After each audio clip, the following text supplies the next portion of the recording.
తెలంగాణలో తొలి విడత పంచాయతీ ఎన్నికలకు ఇవాల్టితో నామినేషన్లు ముగియనున్నాయి. నిన్నటి వరకు సర్పంచ్ స్థానాలకు 8,198 నామినేషన్లు దాఖలవగా 11,502 వార్డ్ మెంబర్ నామినేషన్లు పడ్డాయి. ఇక ఇవాళ చివరి రోజు కావడంతో భారీగా నామినేషన్లు దాఖలయ్యే అవకాశం ఉంది.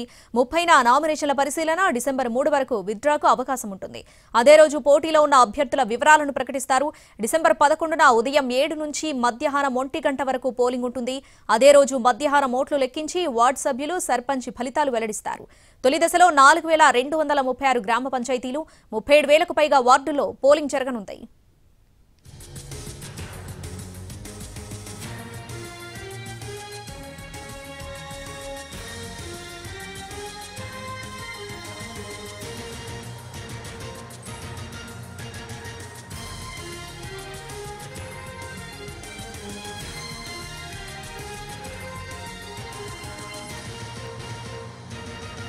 తొలి విడత పంచాయతీ ఎన్నికలకు ఇవాల్టితో నామినేషన్లు ముగియనున్నాయి. దీనికి సంబంధించి పూర్తి అప్డేట్స్ మా ప్రతినిధి సుధీర్ లైవ్ లో అందిస్తారు. సుధీర్,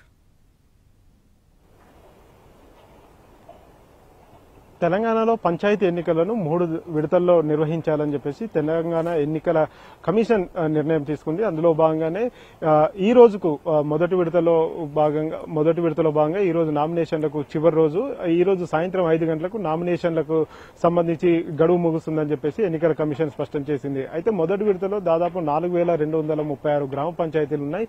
ఈ 4,236 గ్రామ పంచాయతీలకు సంబంధించి నిన్నటి వరకు చూసుకున్నట్లయితే 8,198 నామినేషన్లు దాఖలైనట్టుగా కూడా ఎన్నికల సంఘం స్పష్టం చేసింది. ఈ రోజుకు గడువు ఉంది కాబట్టి, ఈ రోజు సాయంత్రం 5 గంటల వరకు సమయం ఉంది కాబట్టి ఇంకా ఎక్కువగా నామినేషన్లు వచ్చే అవకాశం ఉన్నట్టు కూడా తెలుస్తుంది. మొదటి విడతలో దాదాపు 37,000 పైచీలకు గ్రామాల్లోని వార్డులకు సంబంధించి ఆ స్థానాలకు నామినేషన్లు దాఖలు చేయాలని చెప్పేసి కోరగా ఇప్పటి వరకు దాదాపు 11,000 పైచీలకు నామినేషన్లు దాఖలైనట్టు కూడా తెలుస్తుంది. అయితే ఈ నేపథ్యంలో ప్రస్తుతం మొదటి విడతకు సంబంధించి చూసుకున్నట్లయితే రాష్ట్ర వ్యాప్తంగా పెద్ద ఎత్తున ఏకగ్రీవాలకు సంబంధించి కాన్సన్ట్రేషన్ చేసినట్టుగా కూడా తెలుస్తుంది.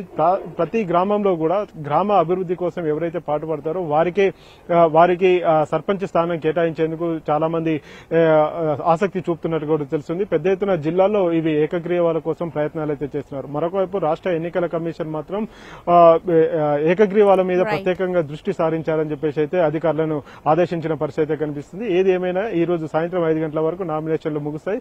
రేపు నామినేషన్ల స్క్రూటినీ జరిగే అవకాశాలు అయితే కనిపిస్తున్నాయి. Shravani. Right Sudheer, thanks for the updates.